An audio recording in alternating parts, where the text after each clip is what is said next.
I am an early morning person. I've realized that how I start my day sets the tone for the rest of my day. So when I come downstairs in the morning, I love to have some quiet time reading or paging through a favorite book for inspiration.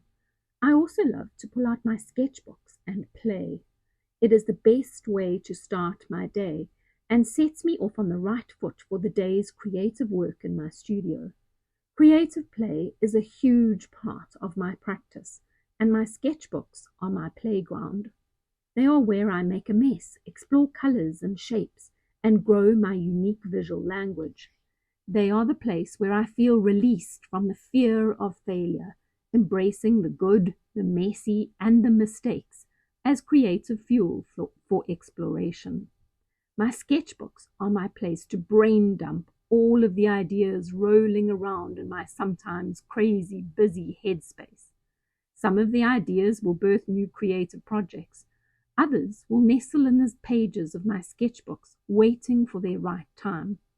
And other ideas will simply stay nestled in the pages, perhaps mere springboards for new ideas.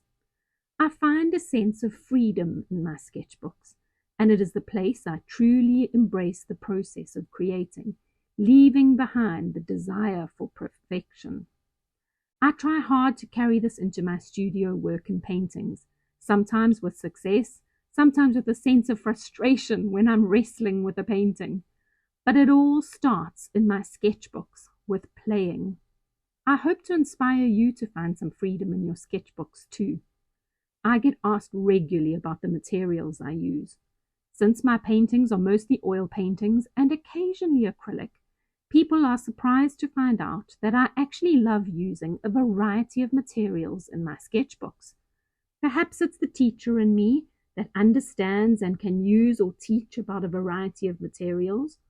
Or perhaps, if I'm more honest, it's just the art supply addict in me that gets excited by anything that can make a mark or be used to create images. I'm always looking for new materials or new ways of expression. And although my paintings remain firmly fixed in traditional mediums like oil paint, my sketchbooks are full of exploration. Today I'm using a set of gouache paint called Jelly Gouache. This set actually belongs to my daughter, and I have been waiting oh so patiently for my own set to arrive, and I've been promised it is out for delivery today. I'm hopeful. It's been a really long wait. I'm also using oil pastels to layer up the marks. I love to draw and to layer up the shapes and lines and textures and color. I love to draw back into my large paintings too, working mostly instinctively and very often just getting lost in the delight and sheer joy of my materials, like the feel of the oily pastel or the juiciness of the paint. Paint is my first love. Some girls have a compulsion to buy shoes or have weekly manicures. Those would be totally lost on my paint-stained fingers. But I buy art supplies, and I probably buy more paint than I really need. I'm drawn to the colors like a moth to the flame. I really do hope that my paint arrives today.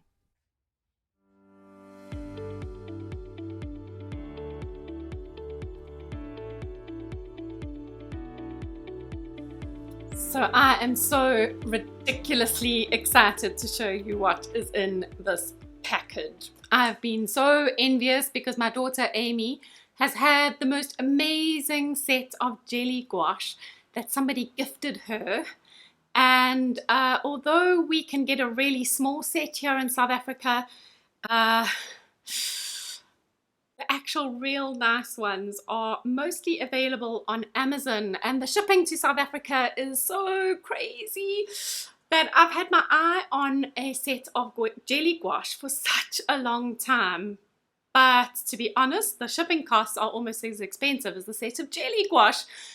But I recently found a set on a 24-hour sale, which meant that the actual set of jelly gouache, a really large set, was even cheaper than the small little set I had found. So There is a whole lot of colour sitting inside here and I can't wait to open it up. I'll show you what jelly gouache is if you've never heard of it before. I think I will put you on an overhead camera so you can take a look with me what is in the box. Oodles and oodles of colour. I can't wait to show you.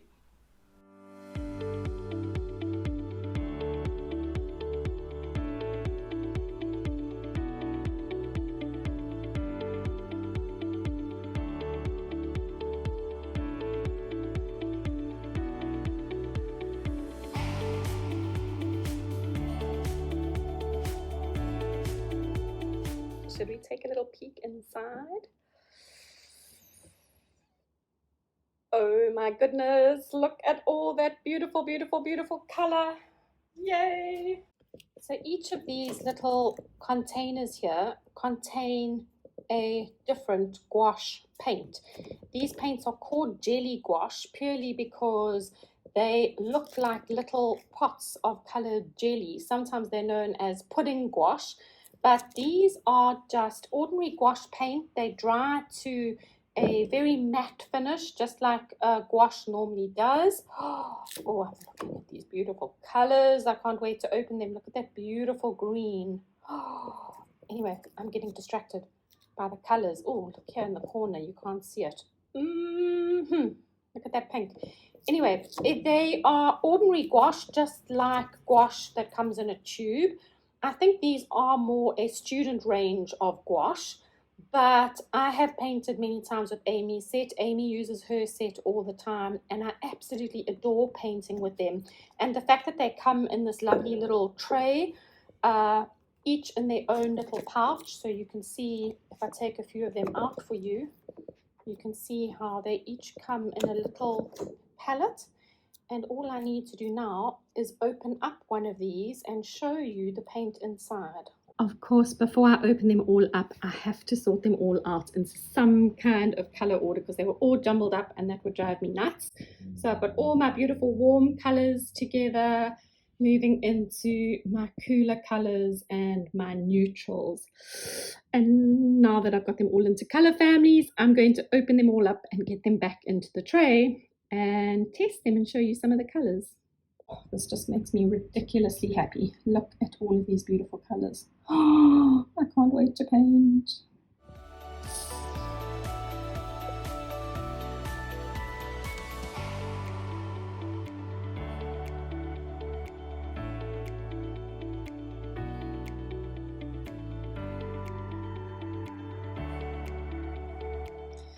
This makes me so ridiculously happy and excited. You have no idea. Just look at all of these glorious colors. Oh my gosh.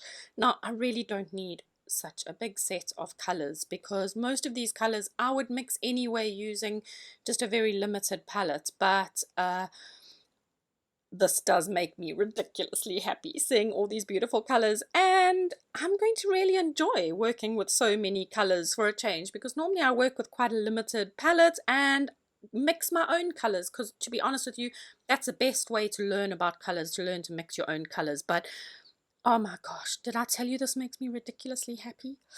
I get so excited when I look at these colors. Oh my goodness, some girls buy shoes. Well, me, I think I buy art supplies. Makes me so excited. So I am going to give these a little bit of a tester. I haven't actually dipped a paintbrush yet, so I do want to test all the colors. I'm going to do a little color swatch, which I won't bore you, do it in front of you, but I will show you what all the colors look like when they have dried. I do want to say that this is what one would consider student grade gouache. This is designer gouache. Most of the art brands will make tubes like this that are titled designer gouache. This would be more your artist quality type gouache. But, oh my goodness, who can resist all these colors? Okay, I want to give it a test. And first of all, I'm going to just move them out the way because I have a book here. And obviously the first thing I want to try is I want to compare what the designer gouache, the so-called fancy artist stuff, will look like by comparison. So let's squeeze out a little bit of that. Let me grab a brush and just smooth it over.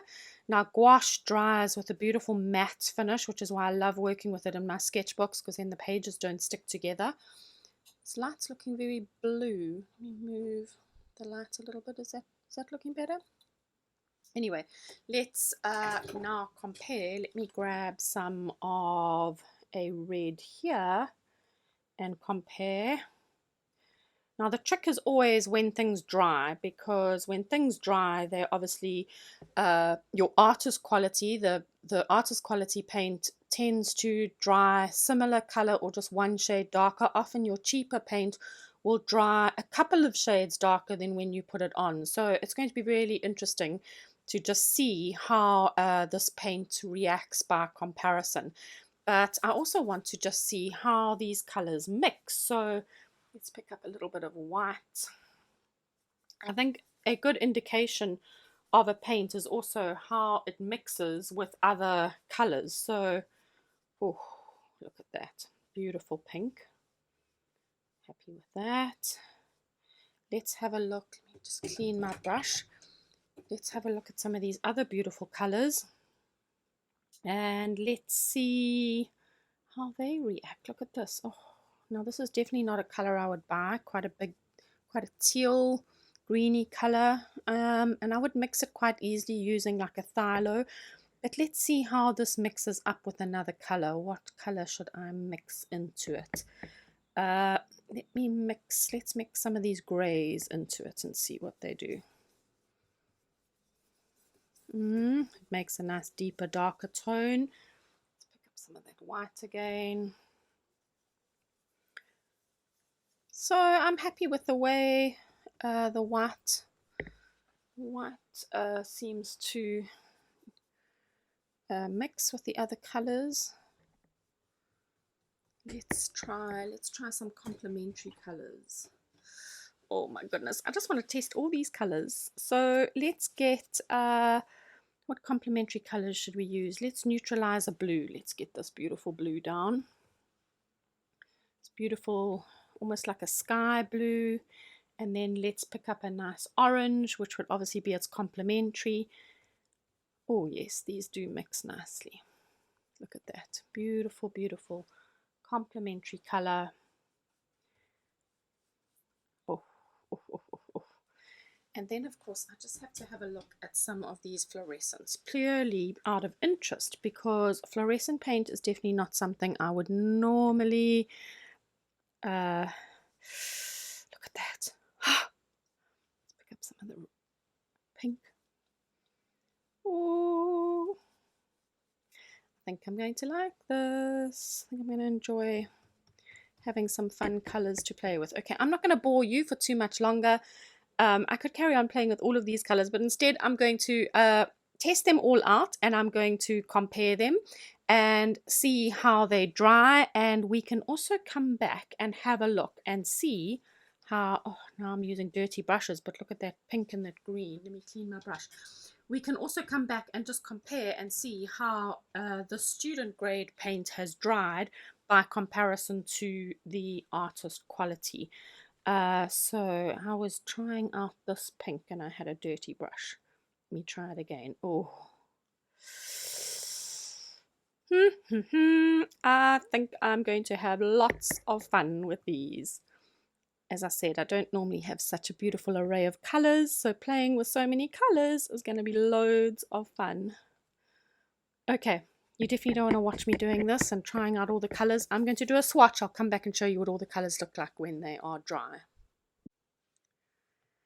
The reason why I love using gouache in my sketchbooks is because it dries so quickly. So when you are working with it and you want to carry on working and it dries so nice and quickly, then it means that I can easily start working into it with other colors. So I love to layer up my media, so I could get some pencil crayons and start, working into the surface, start building up layers of dark or building in layers of light, and actually working into the surface you know, with mixed media.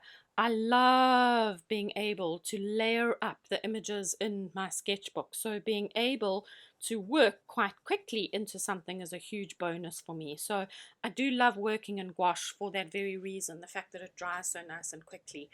Uh, and let's just have a look at how these two have compared. Now, obviously, they're not exactly the same color because they're two completely different brands, but I'm really happy with how the student grade held up. You can see it's lovely and opaque. It hasn't, as a matter of fact, none of these colors have dried too transparent. I am going to, however, pick up just a little bit of the paint on my finger, and let's put a swatch next to it and see if it has changed color. No, it hasn't changed color that much. Look, can you see? Hold it up to the camera. It hasn't changed color that much. If anything, it looks a little bit lighter, but I think that's got more to do with the filming lights than to do with how the paint has dried. So I'm really pretty happy with this set. And while that was drying, I went ahead and I did a little color swatch, and you can see how beautifully, this is dried as well, but you can see how beautifully these colors have all shown up.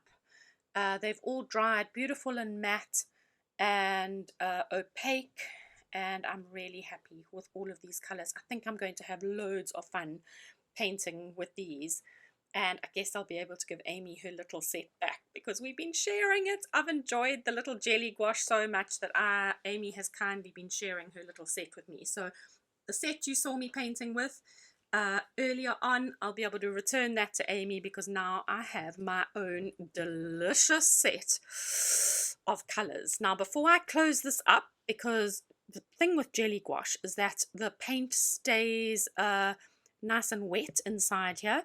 Living on the coast in South Africa, we have such high humidity. Things that stay wet get mold very, very easily. So I have a mixture that I've made up here, and I am going to show you in a tutorial what mixture I use. But all I'm going to do is, before I pop these paints into my fridge, and yes, I'm going to store them in the fridge because we are in the height of summer and it is so incredibly hot here in Durban that I really don't want them to dry out. But before I close it up, I'm going to give it a quick spritz with a mixture that is going to not only keep it nice and moist and damp and wet while it is storing in the fridge, but it's also going to stop it from growing mold on it in our hot climate. So I am going to share with you how I do this and the mixture that I make up in a tutorial coming up. So if you've enjoyed learning about the jelly gouache with me today and you'd love to see more of my sketchbook journeys and the materials I use, please hit the like button and subscribe to the channel because I've got so many more exciting things to share with you. For example, how to stop mold growing on your paint.